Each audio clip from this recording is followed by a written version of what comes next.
What they're actually looking for is they want to poke a tiger. They want to see if that tiger like gnarls back at them, jumps on them, plays with them, does something kind of playful. That's what excites us. That's what we want to see when we're interacting with a man.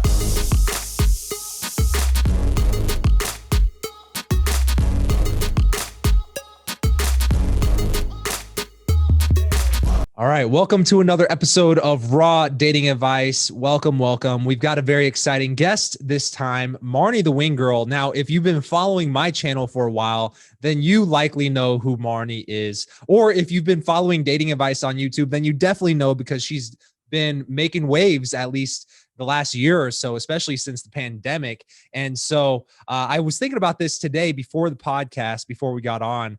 Marni is one of those, I think she's one of the first people I interviewed on this channel like 5-6 years ago. And I think she's probably the only one who's consistently been on every year or every couple of years. So welcome back to the show. Wow, I'm honored. That must mean you like me on some level. I don't know. But that feels really good to hear. I'm glad you said that because I actually did an interview last week where somebody referred to me as like the OG in the dating advice community. I was like, that just means old and I don't want to hear that. So I like that you said consistently for 5 years. Yeah. And it was an honor to be on your podcast 5 years ago. And every year since, I enjoy talking to you. So I'm glad to be back. Yeah.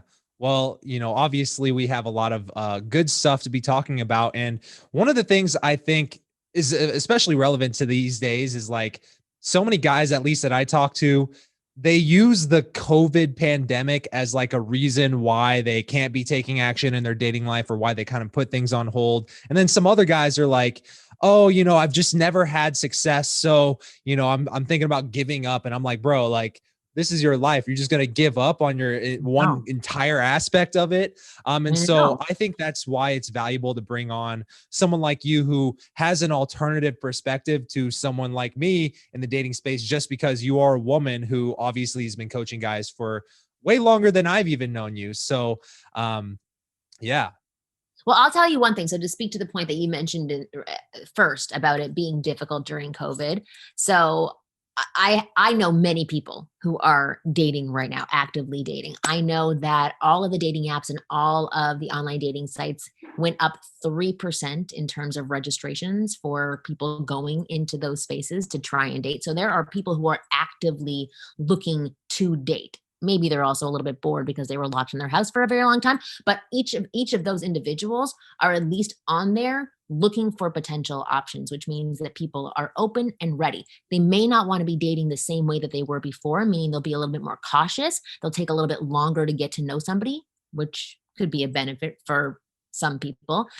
But people are definitely open to interacting, socializing, dating, hooking up, whatever it is, that is still 100% happening. So anybody who's using COVID as an excuse they're using the wrong excuse because there's no merit to the excuse. And I will say that I have had countless friends of mine who have met boyfriends during COVID, and especially more specifically, my sister, who a month and a half in, so this is like deep into quarantine, a month and a half in is when she met her now live-in boyfriend, who she just bought a condo with in Toronto. So it is definitely possible to meet somebody, especially now because for so many areas, everything's opening back up. People are interacting in Los Angeles.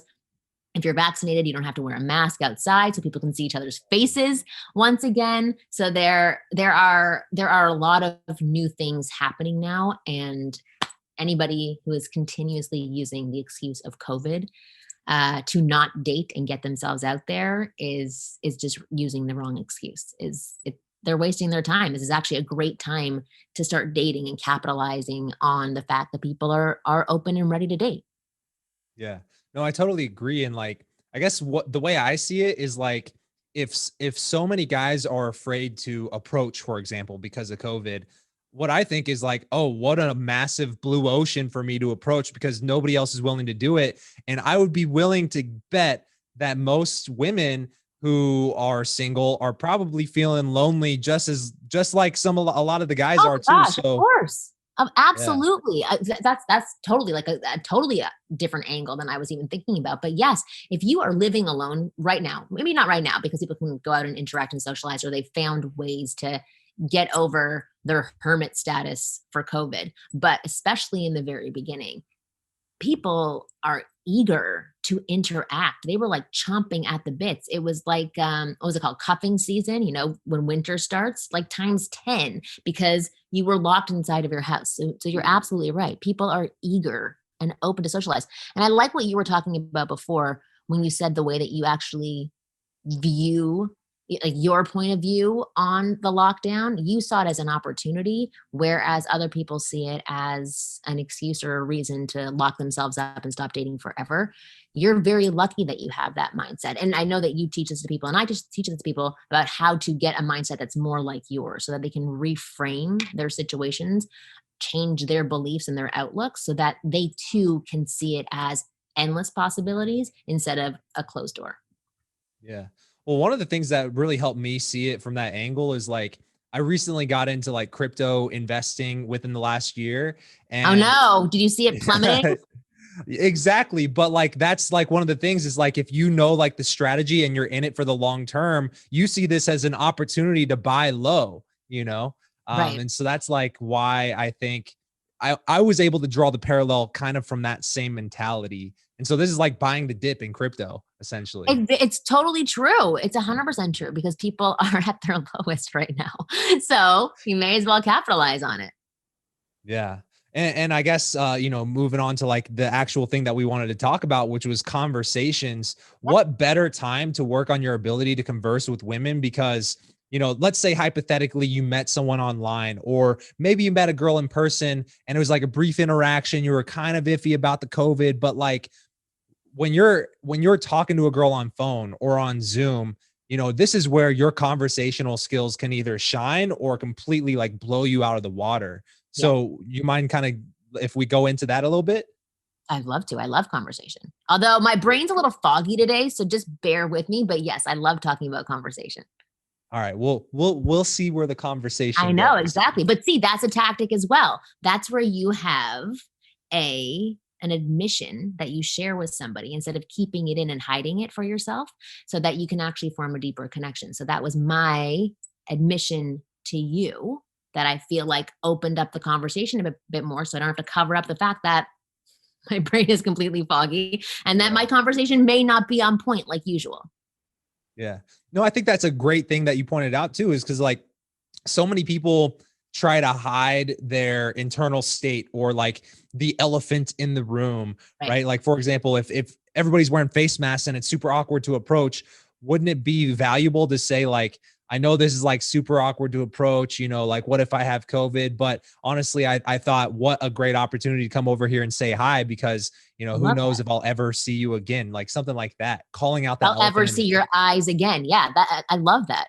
I think that's really it's just so sincere and honest, and I think that that's a big thing that came out of 2020 was authenticity and honesty, and I think that women especially value that. Listen, they value many other things as well. You can't just be an honest guy who admits things about himself or admits his insecurities. But that's something for sure that stands out from most men. Women are used to being played. They're used to being lied to. They're used to being led on. So any bit of a damaging admission that a man can make, if the woman is attracted to him, and honesty and being forthright with information that they share is going to be valued by women. Mm. Yeah, no, I totally agree. So I guess, based on that, there's a fine line between like connecting and revealing everything that you're feeling about a girl versus kind of being a little bit of a challenge and creating a lot of that flirty banter, right? Because you like to talk a lot about like the F formula and flirting. And so what is like a general like where does that fine line come in? Like how soon should a guy be really connecting with a girl versus like keeping it flirty and surface level? I always say that you want to go like 30% banter and fun, 30% connection, and 30 actually there's 40% extra. 40% extra where you're having like exchanging of information so that you're just getting to know each other. And then you're using the connection or sorry, you're using that 40% of exchanging information to build the connection and also to build the banter from, because that's where you get that information from. If you're just doing like riff, that gets boring and dull to her and to you, and it becomes exhausting for everybody. So you have to have that balance of banter, connection, exchanging of information. Yeah, that makes a lot of sense. And so, what are some of those ways that a guy can create some of that flirty energy? Because this is like when I think back to my own journey and just trying to be better with women. One of the things that I originally struggled with was like if I knew I liked a girl and I had a crush on her and I found her attractive, I didn't know what flirting was, even though I knew the word flirting. And so, like, Right. what is it that really creates that energy? Oh, that's a good question. What is it that creates that energy? It that's a hard question to answer.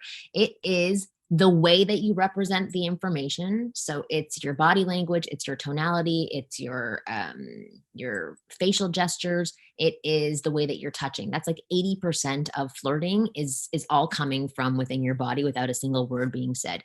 The other 20% are from the words that are being said, that are things like misinterpreting what she's saying to use it as something flirty, using sexual innuendo, making statements like, "Hey, stop flirting with me. Like I'm not that kind of guy." Those are words that you can spit out in conversation, but they have to be coupled with strong body language, touching a little bit, with your eyes and your eye contact. If you're making a flirty remark to a girl, or you're saying something that is trying to be misinterpreting what she's saying as something flirty, but your body language is closed off while you're delivering it and you're not making eye contact, it's not going to come across the same way, and it won't create that energy and that spark between you. So it's a combination of the full package from this side of you, plus the words that you're saying out of your mouth. Is that a good answer? Yeah. I'm trying to think, like, is that actually answering what you're trying to get, what you're trying to ask? Yeah, that makes a lot of sense. Is like what I really liked about what you said is like a lot of it is nonverbal. And I think too many guys get hung up on like the words. And a lot of times the words, just thinking back to my own interactions, like a lot of times that flirty energy can come from my eye contact alone. Just holding that strong and dominant eye contact can create a little bit of that energy because so many guys don't hold strong, dominant eye contact. And so I think one takeaway for me is like just doing things that make you stand out above all the other guys that could have approached her, who probably don't hold good eye contact, who are too afraid to touch her. And then another thing I wanted to add on is like so many guys are too agreeable, and so like one of the easiest way, at least that I found, to create that energy is just like disagreeing with her. So many guys they like, oh, Oh, I I want to love build a that. Yeah. connection with her, so they just agree with her all the time. And I think what can create a lot of that banter is the moment you disagree with her, now we have something interesting to talk about, you Mhm. know? Yeah, for sure. And it sparks a challenge. Somebody said something to me the other day that was really interesting. They were talking about this other person on YouTube who was saying women don't want like a little kitty cat, that's crouched in the corner that they poke and the cat goes meow. Like they don't want to like play with something that's a little bit timid and maybe doesn't really want to play back. What they're actually looking for is they want to poke a tiger. They want to see if that tiger like gnarls back at them, jumps on them, plays with them, does something kind of playful. That's what excites us. That's what we want to Mm. see when we're interacting with a man. So if a guy that we're talking to does disagree with us and like kind of pokes us in the arm at the same time, telling us that we're silly or that making fun of where we went to school because of the comment that we just made, like that's something that can energize us and provide a challenge for us rather than what Mm. most of us are used to. I mean, there's gorgeous women out there who are very used to men consistently agreeing with everything that they say, and that becomes boring and dull and lifeless, and there's no feeling in your stomach that comes from that. So as soon as you do hear somebody disagreeing with you in a playful way, not like in an asshole way, but in a playful way, right away it sparks something inside of you that makes you want to either be correct,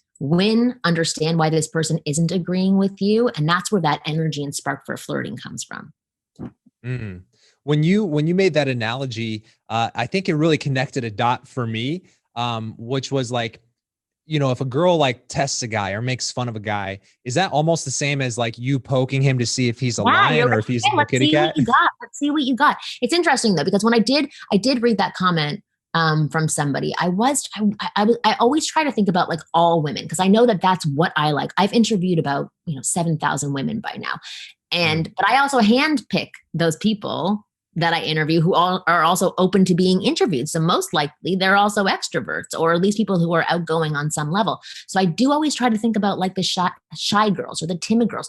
Do they want that same thing? Are they attracted to the same thing? And I don't actually know that answer. I know that my sister is quite opposite to me. And I do know that for her to feel attraction, she does need more of that energy to pull her out of that shell. But I wouldn't say that she wants to poke the tiger and have it lunge back at her. She'd probably want to poke the tiger and have the tiger confidently come up to her and like lick her face or something. Like it's just we don't want that timidness. So there's mm, different variations of what us women are going to respond to based on our own personalities, which it's best for guys to actually read the women that they're interacting with to figure out how strong their bite needs to be with those women when they're flirting. But I would say that all women want to feel something when they're interacting with a man. And what they don't want to feel is that they're the ones who are put into the masculine role, that they're the leaders, that they're the ones who have to carry the conversation, that they're the ones who are stronger. That's a complete turnoff and instantly puts a guy into a space where we don't even see him as a friend. You can call it the friend zone, but we just see him as a not a sexual option and not somebody that we want to interact with for much longer. mm. I commonly refer to that as like being a dickless Ken doll. You're like a dude, but you Yeah, might as well have nothing down there because it's not going to right. happen. Right. Nothing's going to happen. What are some of the things that a guy does that conveys that timidness? Exactly what you were saying before, being completely agreeable, having absolutely no boundaries, meaning that you can treat him horribly and he's going to continue running back to you. Very similar to a puppy dog, right? You can shove it away, you can be mean to it, you can step on its tail, but that dog is always going to keep running back to you, which is very nice when it's a dog. But when it's a human being, it becomes quite annoying and a huge turnoff. For everybody, I would say, not just for women, but for everybody. So not having boundaries, allowing somebody to treat you with little to no respect, and you still come back being very respectful and nice and gracious and giving. Um, yeah, those are probably the main things. Mm.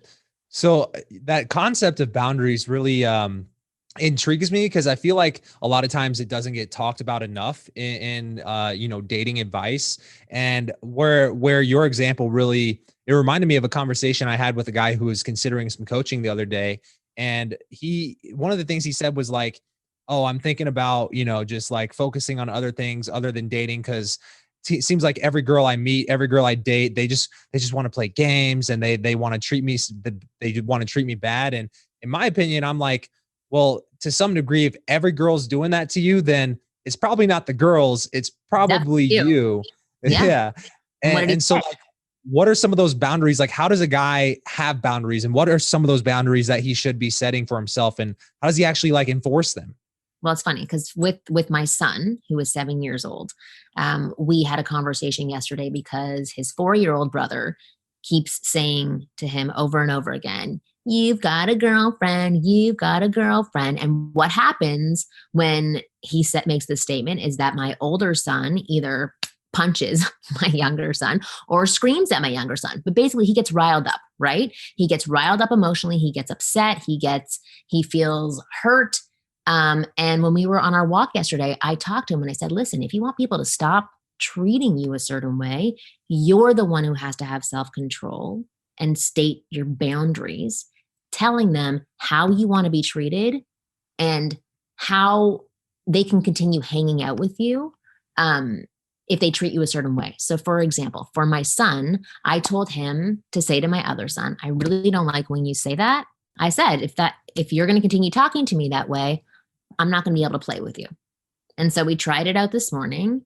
And my son, of course, said, as he does every single morning, he's got a girlfriend, blah, blah, blah. And I looked at my son and I said, what did we learn? What did we learn to say? And he looked at my other son and said, I really don't like you talking to me that way.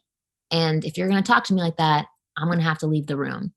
And my younger son said, oh, okay. And stopped instantly. That's a boundary that you set, right? You can't expect somebody to know what your boundaries are. And you can't expect somebody to police themselves because they're doing something that they enjoy. They see that it gets a bit of a rise out of you, kind of like poking that bear, because it's kind of fun to do. It's kind of fun to poke the bear or poke the tiger. And so when it comes to men dealing with women, they have to set their own boundaries in place and decide what they're going to allow a woman to do and what they're not going to allow a woman to do. And so many men have had several experiences like this guy that you were talking to, where I'm sure the same thing happens to him over and over and over again. So he can go back through his history of experiences with those women and go through and say, when a woman does X, this is what I'm going to say, or this is my rule, or this is my boundary that's in place. When I do not allow women to flake on me at the last minute. I do not allow women to take 3 days to get back to me. And you don't have to be a dick like what my older son was doing when he was punching him, my younger son in the face or screaming at him. He can just clearly say, like, listen, I really enjoy talking to you, getting to know you, but I'm looking for a relationship right now. I really want to get to know somebody and not have somebody write back to me 5 days later. Is that what you're looking for? That's a boundary that you can place, right? And so then she can say, oh yeah, that's not what I'm looking for. I'm not seeing that in you. Or she can just totally ignore his response, which basically says the exact same thing.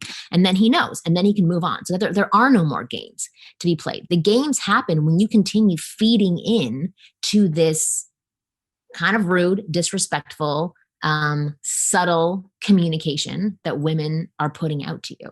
And you don't state your boundaries, state your claim, state who you are, and state what you want. That's when games happen, when there isn't really honest and clear communication. And so the sooner that you can put a boundary in place, again, not doing it like a dick, but just holding respect for yourself and having clear communication with her about your wants, the sooner you can decide whether or not you guys are good with each other so the games don't have to be continue to be played. Yeah.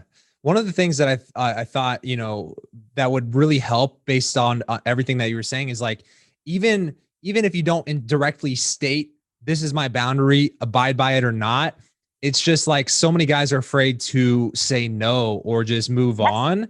And I think it all comes down to one thing. So many guys are in scarcity of just like options. And I think has to do a lot with like the mentality going in. So many guys, like they'll watch like Hitch or like all these Hollywood movies that talk about your soulmate. You got to find the perfect one for you. And she's out there somewhere. You just got to keep the faith. And you're intentionally like putting all your chips in one basket. But what if she's not ready for a relationship and you are? What if she wants a relationship and you don't? Or what if she's someone who doesn't, respect your boundaries? And then you're like, just like, but we're soulmates. And so like you persist and stay in there. But all this would be alleviated if you were just a guy who was able to go out and create options for yourself and be able to, for lack of a better term, play the field. So that way, when one girl falls off or starts disrespecting you, it doesn't throw you off, Yeah, I completely agree with you. And that's what happens to a lot of guys. They get so caught up in the fact that they have one fish on the hook, or they think they have a fish on the hook, that they forget they can just like, throw this little fish off and put their line back in and see what else is out there. And so they feel like they have to make this situation work. They don't want to start over again because they finally got somebody. So I like what you said about the abundance mentality. And it's difficult to get if you haven't had it before and you continuously end up in this same pattern for yourself where you find a girl, you meet her, she treats you horribly, you stick around for a while, she continues to treat you horribly, and it stretches out over like a couple of months where you're kind of interacting with her every couple of weeks to try to get a little bit of something back. So I think for those guys who are seeing this pattern happen to them repeatedly, the biggest lesson I can give to them is to figure out what boundary you want to set, state the boundary, and then deal with whatever outcome comes from that boundary so that you can move on. And that first step in breaking that pattern will have a domino effect so that you can have women cycling through more often. You can feel like there's more abundance for you, feel more confidence, and then more women will come. I feel like that's the first domino that needs to go down. Or I'm not even sure if that's like a good metaphor for this, but like it's the first piece of the puzzle that makes it all, the rest of it come together, is stating a clear boundary that says to the woman, I have self-respect. I know what it is that I want. Are you on board? You're not on board? If you're not, I'm out of here. I'm going to go find something else. Yeah. I think one of the things that helps me break the pattern, because I say this as if I've never dealt with it, but I'll be honest, like I'm speaking to the version of me who was 21 and was a virgin and was getting friend zoned by every girl I had a crush on. So like I can relate to this. And one of the things that really helped me break that pattern was just saying no to someone that I liked. Yes. Like the moment I was able to reject a girl that I usually would have stuck around for, despite all the given factors, is the moment I conveyed to myself, like, I deserve better than this, or I want better than this. And there's plenty of opportunity out there. And I know it's like hard to feel that if you've never felt that, but just rejecting someone gives you power. It's like me as a coach, I don't want to take on every person who wants dating advice as a private client, because not every person would be good for me to work with. And I'll be honest, one of the things that I have a standard as for myself as a coach is like, if a guy comes to me for coaching and he's like, the only result I want is Becky from the office who won't even look at me anymore, and I text her all the time and she never texts me back, and I just want Becky. And I'm just like, I don't want to work with you because you probably aren't going to get Becky. Right. And so like I have standards. And Yeah, so you're going to be disappointed. Exactly. And then I yeah, can't achieve something. You can't achieve something. I hear you. But that's a really good way of looking at it and drawing the same correlation, because I will say that I still have moments of insecurity where I go into, hey, why aren't they texting me back? Or why are they not responding to me? I'm so wonderful. I'm so like, why? And then, but I know how I used to be in the past, because I struggle with the same insecurities that many of my clients struggled with, that still, you know, pop their head up every once in a while. Just because you've worked on your confidence doesn't mean that you're consistently confident. New challenges come your way. So I still have it where I'll write to somebody, even somebody from my past, and I expect that they'll be like, oh, this is so great to hear you. And I don't hear from them. It is like a stab in the heart. And I will think about it a little bit. But the difference between me now and me probably 15 years ago was that I would have let that eat away at me. I would have put all of my focus onto it, and I'd either continue to bother that person like every couple of weeks to try and see if I can get them to engage, which is what many guys do. Or what I would have done is I would have closed myself off completely, because I would have started taking in this belief that I suck. I wouldn't focus on all of the other positive things going on in my life, that people want to hang out with me, people want to play with me, people want to do whatever.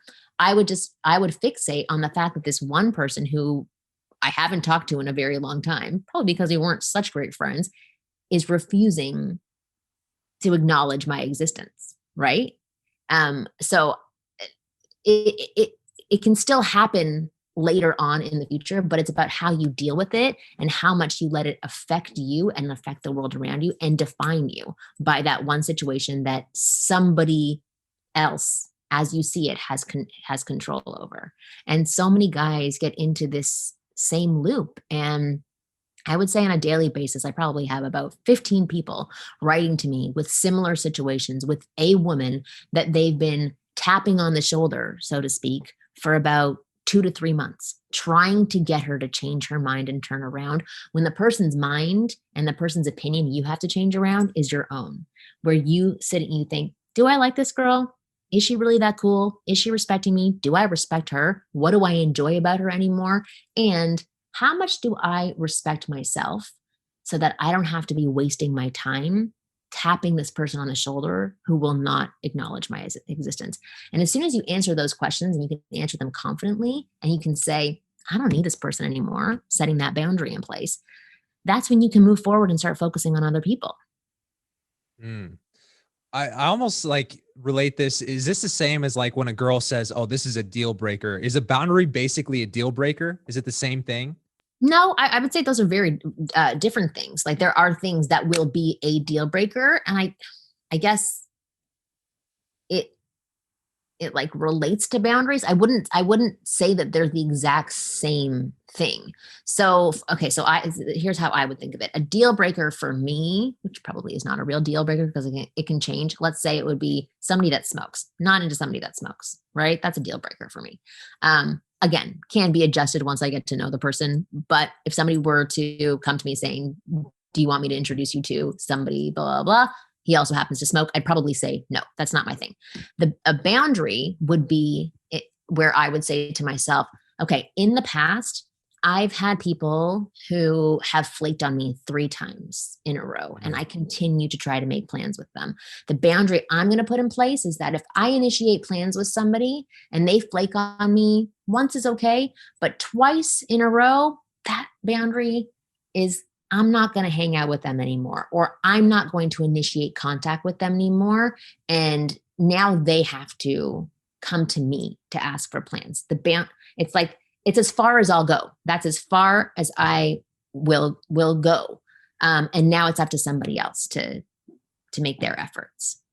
That kind of reminds me of like a thing that I used to do when I was like dating around a lot. I have a girlfriend now, so it's a little bit of a different situation. But one of the boundaries that I had for myself was like, if a girl and I related, even if there was a underlying level of attraction there, if we hadn't kissed or like gotten physical at all, and I'd hung out with this girl 3+ times, I just kind of move on, because for me, that is an important part, at least for me. It's one of my boundaries. Not saying it's right for everybody, Yeah, that's but as if a far girl, as you'll go. Yeah. We're just like, yeah, this is not for me. What about, did you ever talk to these girls about this, or you just cut it off? I would make it easy for it to happen. So like inviting her up to my place or Right. wanting to hang out. If I felt like after 3 times of hanging out with this girl, it's just like staying the exact same and Yeah. there's no physicality, there's no physical Yeah, it's not chemistry, going to go I move anywhere. on. Yeah. Yeah, If exactly. your intention is to have some kind of intimate relationship, totally. I agree with that 100%. Yeah. And it's ironic because like my girlfriend, who I have today, was the exact opposite. Like I met her at a nightclub in Scottsdale, Arizona. And 5 minutes after I met her, we were walking back to my apartment. Now, whether that's the best way to do it, that's neither here But nor it's a there. way. But what's up? But it's a way. That's how you Yeah. guys met, and that's how you guys connected. There was obviously that instant chemistry there. There's no right or wrong. Yeah. But I think for me, the reason why I like that boundary is just because like once that's out of the way, now we can actually relate as people and see if we actually get along, you Yeah. know? Yeah, I Um, totally completely agree with you. I just think that so many people, it's uh, okay, so let's say you're going to be a lawyer, right? There are so many steps to being a lawyer, but there aren't steps for dating. There aren't steps for relationships. There aren't steps for any type of personal human connection, right? So you have to lay out those steps that work for you, that are best for you, and they can alter, they can change depending on what space and place that you're in. But I think so many people cast this wide net when it comes to dating, or they just go out and say, okay, who will take me? Instead of actually sitting back and thinking, okay, who do I want? Who do I want to hang out with? Who do I want to be? Who do I want her to be? What experiences do I want? And I know it's difficult to do, to like sit in a room and really think about these things. But you could also just do this with a friend of yours where you guys have a conversation. Like, let's have a conversation about what we think our boundaries should be. mm, Let's have a conversation about what rules we want for girls that are in our lives. Let's have a conversation about, what I'm really looking for in a relationship. This is the thing that girls get to do all the time, right? We get to express our feelings and talk about our wants and our needs. And sadly, so many, I mean, people in general don't do this, but men specifically don't get as many opportunities to really talk about the things that they want, because there isn't a space and place for it with a lot of male friendships. There should be, and there can be. Other guys would be very open to it.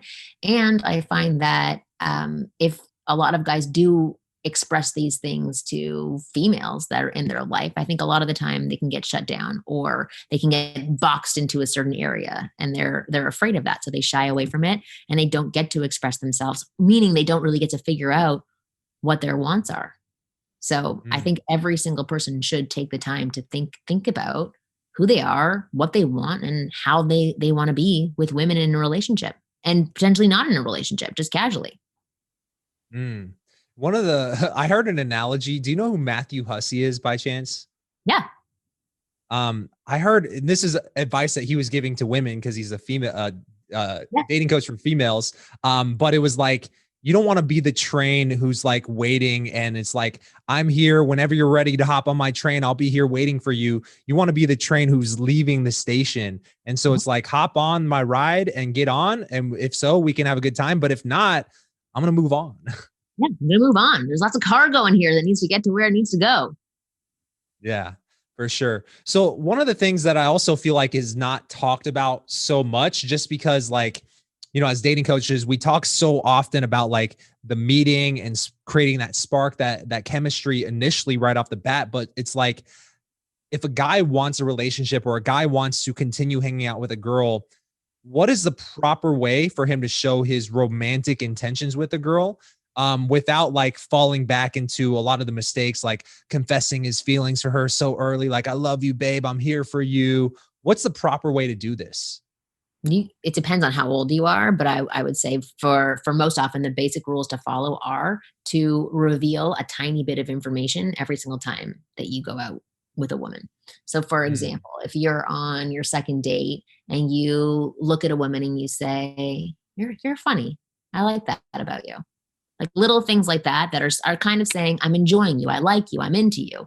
And this is something I'm giving to you, saying that I notice this about you, and you can gradually increase as you continue dating. So on my third date with my husband, I remember we were like making out on his couch, and I looked at him and I said, I'm really enjoying my time with you. I like you. You're interesting.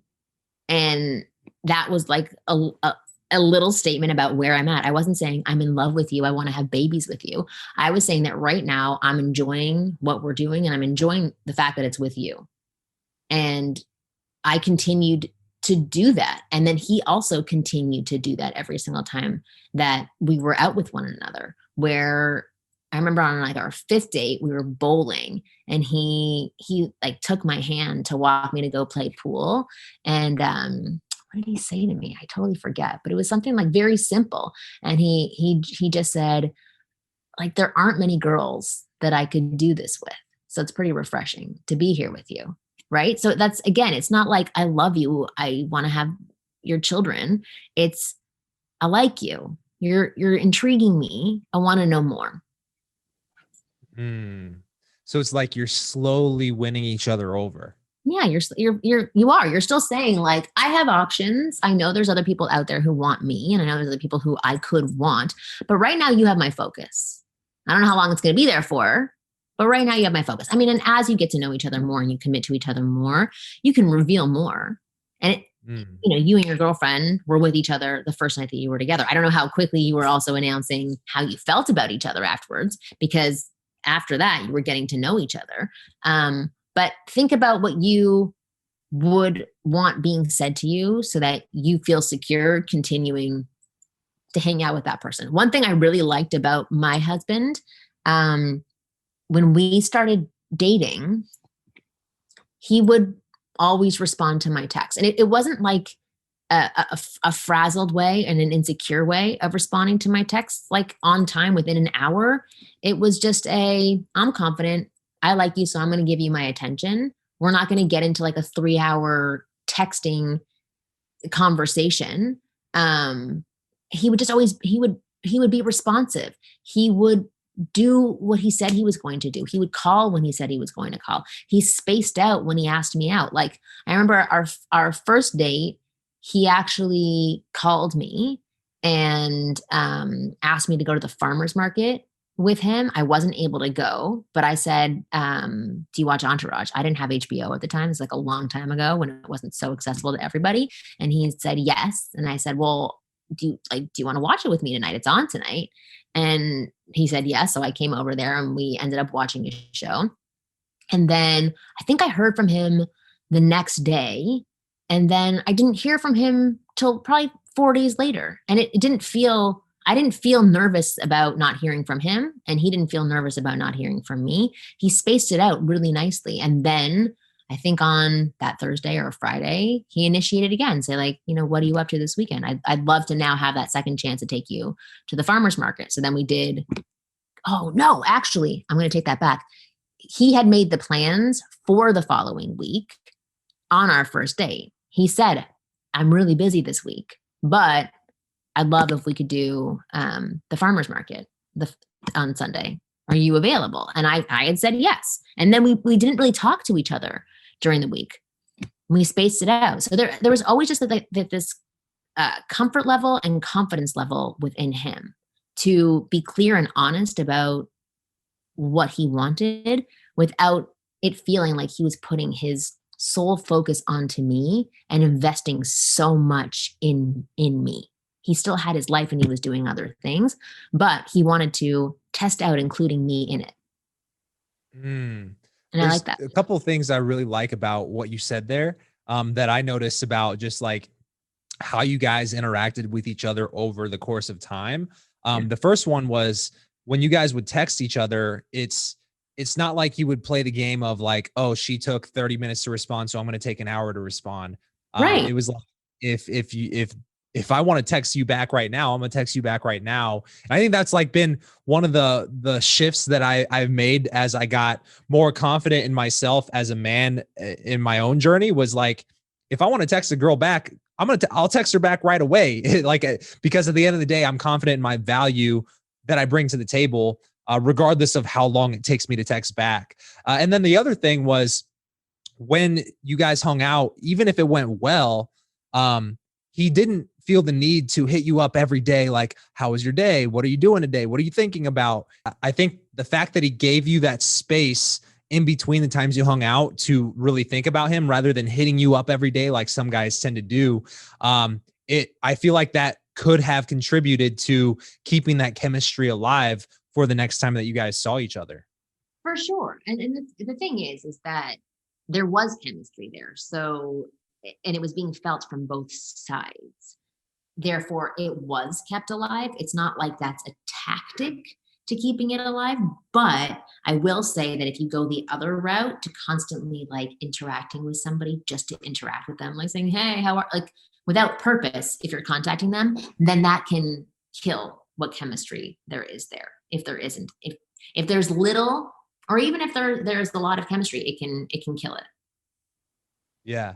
It's like, I think Bobby Rio, who is a colleague of both of ours, I've heard him refer to it as emotional quicksand. I think that's like the yin and yang of this is how it could go bad, is if you're so caught up on one person, you constantly think about them. But the tricky part is the more you think about them, the further into that quicksand you sink. Well, I think here it's like you can use that concept to your advantage. If there's chemistry alive, let them think about you. And conversely, if you're thinking about her, don't fall into the trap of like overthinking about her and painting all these mental movies of you guys riding off into the sunset. But if you never give it that space to grow, more than anything, you could kill that chemistry by And it's needily. Yeah. difficult to do when you do get really into somebody and you're excited about them, especially if you've been dating a lot of people where you're like, oh, this is no good. And then there is this gem that comes along and you're excited about them. It is hard to sort of calm yourself.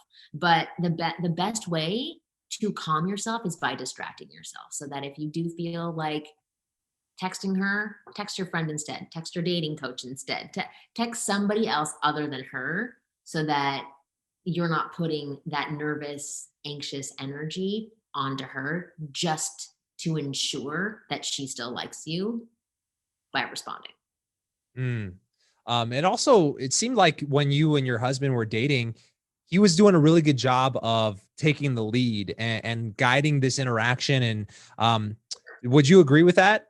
Yeah, for sure. And to this day, that's exactly who he is. He is a leader. It's hard because I'm also a leader. So it does become challenging for both of us. But I do like the fact that he continues to attempt to lead with me. And it Mm, makes me feel feminine and little and light, which is something I don't feel on a daily basis. I feel most often quite, I don't like saying masculine or feminine, but like I feel much more aggressive or stronger than most of the people that I interact with. And that mm. and that is really nice and refreshing to be able to be around a man that can have me feel feminine on a on a daily basis. There's a lot of other things that happen in our household because we have 2 children now. So there's lots of times where I am taking on that leadership and, I guess, more masculine role. But when it comes to just the two of us interacting, he's always able to make me feel feminine, which is nice. Mm. Do you guys ever feel like do you feel like you guys ever butt heads because both of you guys have such strong personalities? Of course, yes, all the time. How do It's you challenging. navigate those waters? Um, it's very difficult. I'm quite stubborn. He's quite stubborn. I'm quick to react. He's quick to react. So the biggest thing that we've realized now is that it's okay to respond and react and snap at each other as long as we come back afterwards and we acknowledge what's happened and then calmly and clearly talk about what it is that we were trying to express. So that's been our solution. Because in the very beginning, when we would butt heads and clash quite often, it would lead to bigger arguments and bigger discussions, and then it would, spiral into more negative things, which is what happens when you're younger and you don't have tools for communication yet. And that wasn't serving either of us. We both really liked each other, but we would get into these like multiple day, like, they're not really fights, but they were arguments where we would just feel very disconnected from each other and unheard. So we started learning more about how to breathe and relax and then think about what it is that we're really upset about and what we're really trying to say, and then come back together and express those things to one another. And that's been very helpful. Mm. Another thing I noticed about you kind of just sharing your interactions with your husband was like um the variety of the different activities that you guys did: farmers market, bowling, Yeah. playing pool, making out on the couch, watching Entourage. And I think this is like it's relevant to me because a lot of the things that I hear from guys as well is like, oh, I don't have enough money to be dating because you got to be romancing these girls, you got to be taking them out to places. And I always feel like it's not correlated with like how much money you spend on a date. So as a woman, what are some of the things that you value in a first date or a second date? What are the things that you look for or don't even care about? I used to always say I could sit on the side of a road with somebody if I was really enjoying them. It didn't matter about the venue, but I know for a lot of women it does. So if you're asking me specifically what I'm looking for a connection and chemistry and to feel that spark. So I'm looking for somebody who is witty, who's fun, who can keep me on my toes and who can challenge me. And that I can also feel that I'm doing that back to the person. It's not about me just sitting there like as a little girl saying, challenge me and make me laugh. I also want to make that person laugh and not feel like it's so easy to make them laugh. Like one of the best things in the world is when I do make my husband really laugh. Like I've always felt so good when I can get him to like really, really laugh. I know that I always entertained him, but when I can get him to think like, oh, that was funny, that's a win for me. So those things are really important. For other women, I think at the core, those things are important as well, but there is an aesthetic that needs to be around what they're doing. So some women do need to go out on a dinner date, maybe not an expensive dinner date, but they need to go on a dinner date. Some women do need to go for drinks. Some women want to be wooed a little bit. You have to figure out who the women are that you're interacting with and who it is that you are and what you're capable of providing on a date. But most women are interested in having experiences in dating. So if there is something unique or interesting that you can do, even if you were to say to some women, let's go for a walk in downtown Los Angeles and we can go see all of the different art galleries that are there or all the different historic old movie theater, like something that you list that has a purpose and a reason behind it.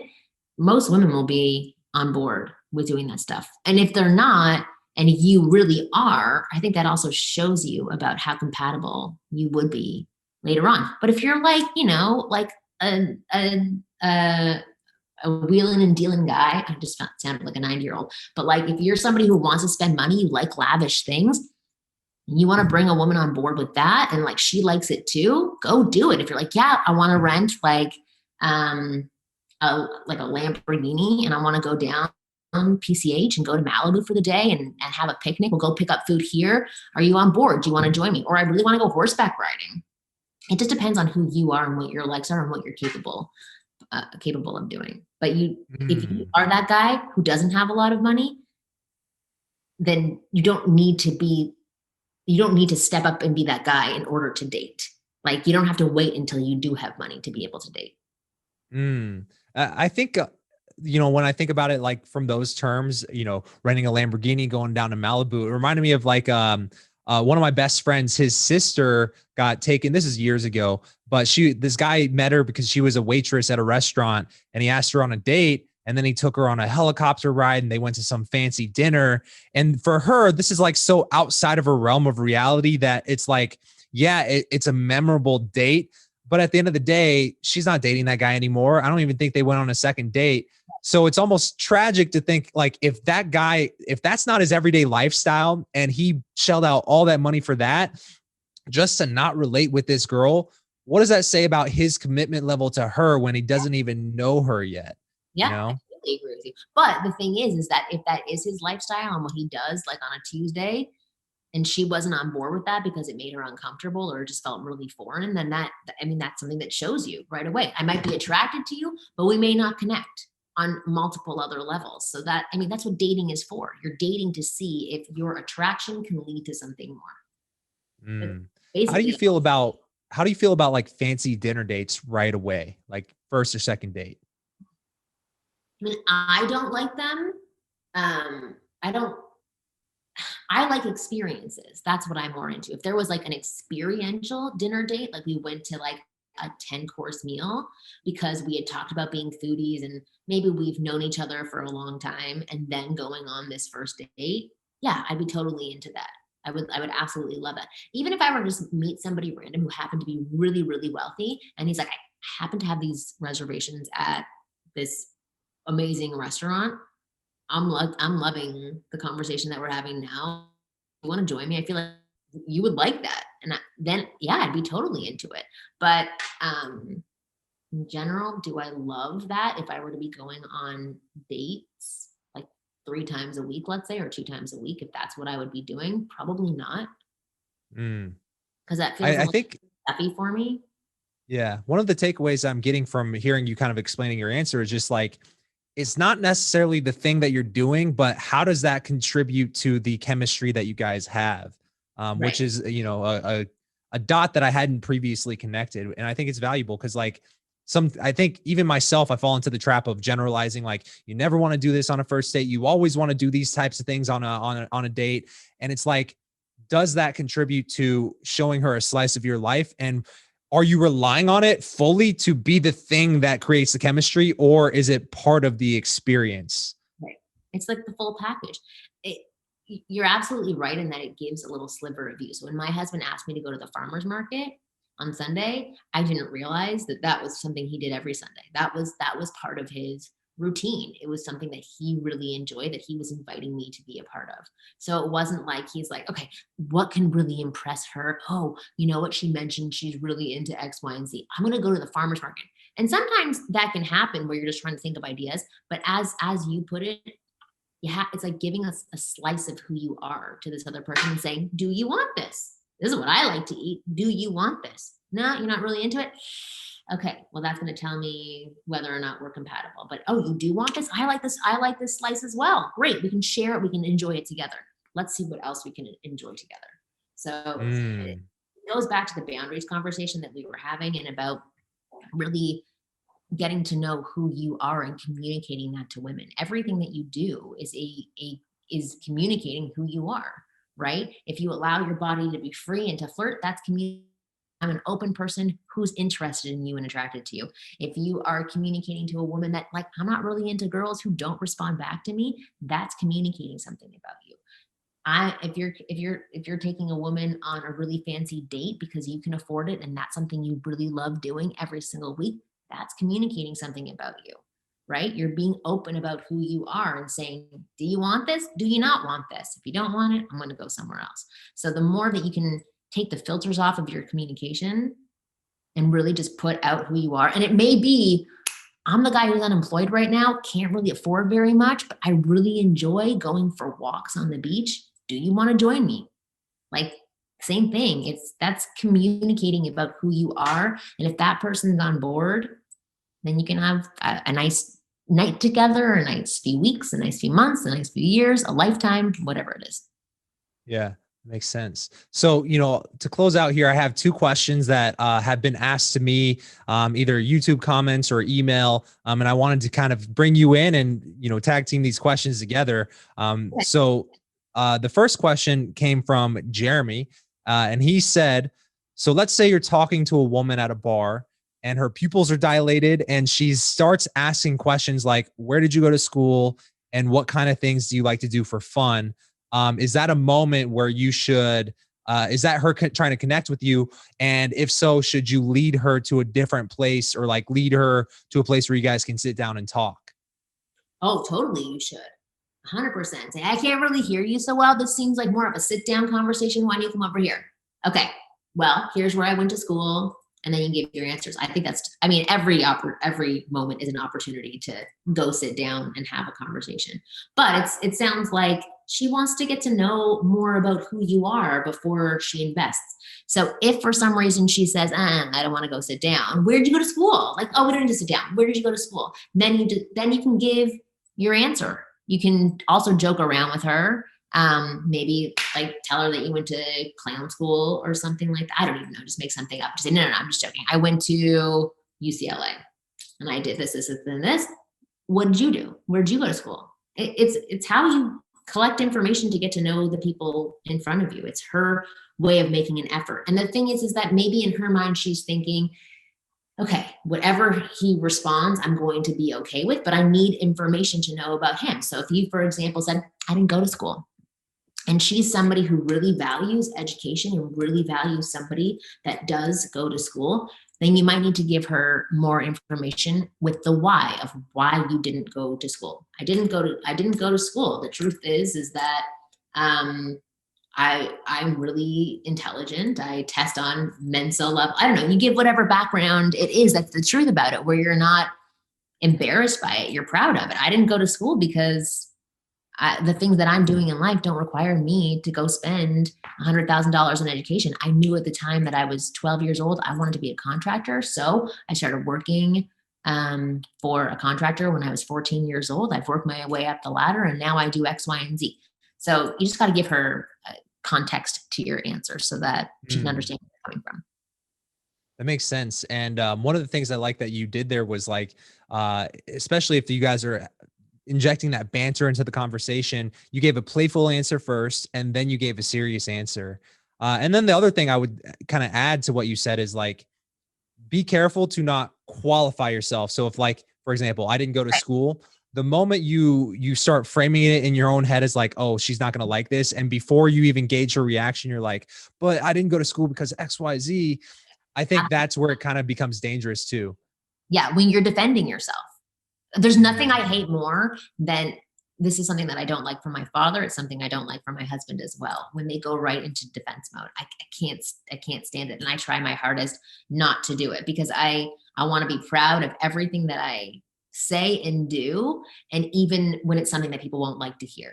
Right. So exactly what you just said. It's not about defending. It's about elaborating, right? And giving context and just sharing a little bit about who you are. So you can say, I didn't go to school, right? And she could look back and say, oh, you didn't go to school? Yeah, no, I didn't want to go to school. When I was young, I did X, Y. And again, the body language is really important.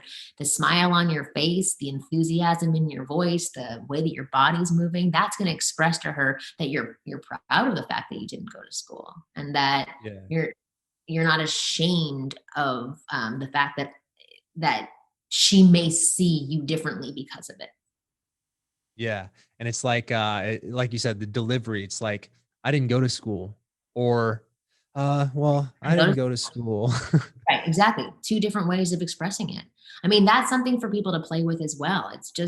answering these tough questions when they're home by themselves, if there are things that you may view as a negative or that you may think other people view as a negative, you have to figure out how you're going to respond to these things and what your positive outtake or outlook is on these things. So, for example, if you don't have a job right now, and it's something you're either embarrassed of, or you feel ashamed of, or you feel that others are going to judge you by, you have to prepare yourself that people are going to say, "Hey, like, what do you do for work?" Right? And you create the answer that you want to deliver. Oh, you know what? I'm actually not working right now. COVID kicked my ass this year, and I was doing X, Y, and Z, and now I'm not. But it's been a great year because it's let me actually evaluate the things that I really enjoy and the things that I really love. And so now, again, it's the way that you express these things rather than, oh, yeah, I'm not working. Yeah, I mean, I lost my job during COVID this year. They're two different ways of expressing the same thing. So the more that you can prepare and practice at home, and the more that you can also figure out how to reframe these things in your mind, the better off you're going to be in the delivery when somebody asks you on the spot. And the better you're going to be with how you look about this or how you feel and think about this situation for yourself. If you're consistently telling yourself how crappy it is that you're unemployed and that COVID sucks, then that's how you're going to feel. You're going to reinforce that continuously and find many different ways around you to reinforce that belief system. But if you start telling the story of, this COVID, like, it's a tough year for every single person in the world. I'm one of those people. I'm one of the millions of people who had a hard time, but I'm going to learn and grow from it. And I'm going to find other opportunities for myself. And that's the story that you start to believe. And then you start to seek that information out. And most likely you'll end up in a more positive place. Yeah, I really like that answer. And speaking of, the nonverbal communication, it leads us to, it's a perfect transition to the second question. So this one came from Rigo Fernandez, and it was a YouTube comment. And he says, And my biggest question is, should I be smiling and friendly all the time or serious and mysterious? you should have a balance of both, I would say, but really be who you are. I like smiling all the time. I'm also a girl, so it's a little bit different. But I like lighting people up, and I like the feeling of me smiling rather than me having a stoic face. But it depends on what you want to communicate to other people. Are you communicating to other people the truth about yourself, that you are like a guy who can smile? Or do you want to communicate that you're mysterious? Or do you want to communicate that you're somebody who's flexible and his mood changes all the time, which is probably the reality? So I would say be that person. Smile when you want to smile, and then sit back, be mysterious, take everything in, and then, let people maybe work a little bit for that smile. It's almost like, we talk about push pull like verbally, but it's like a push pull non-verbally. Yeah, Sometimes it's you're actually giving her like the, yeah, yeah. like this, talking to someone. Oh, great, that's so like that's too much for me. I've had guys talk to me like that before. I'm not into that. I don't like over the top enthusiasm, although I probably appear to be that kind of person sometimes. But it's too much for me. It's like too overwhelming, and it's too positive sometimes. So I like a balance of like, okay, oh, you get a smile now. I'm gonna smile at you because I'm a nice person and I'm friendly, but then I'm gonna go back to being serious and having a conversation. And then, okay, you've earned that smile, or I want to give this smile out. Yeah, I think it's a great way of looking at it, like what you said, the push and pull. And it's like, it relates back to the example you gave about your husband. Like, when he does laugh at something you did and it's genuine, it makes you feel good, but it wouldn't have the same effect if he always laughed at everything you did just for the sake of laughing. Right, it would probably annoy me. But say anything that funny. But I'm a bitch, so like I don't, But yes, 100%. I like to earn that laugh. Mm. I think the what I immediately thought when I read that question was, sometimes you'll see the guy at the bar or like the party, and he's too cool to show emotion. He's too cool to talk to anybody, and he stands there with the drink in front of his chest. And I kind of think of him as like a wannabe James Bond. I think that's where you go the too extreme to where it actually works against you. Would you agree with that? Oh, totally. And then because I've worked so much for my own comfort levels, so I would view that as somebody that's insecure. So it's not somebody that would be like cool. I'd be like, oh, why is somebody out at a bar not enjoying themselves? Like, are they very, Mm. they must be uncomfortable. So yeah, I would read into that as they're just like, oh, they're not very confident or they're very insecure. So it's almost true that that song from the 80s, girls just want to have fun, huh? Oh, for sure. Don't you just want to have fun? Boys want to have fun too.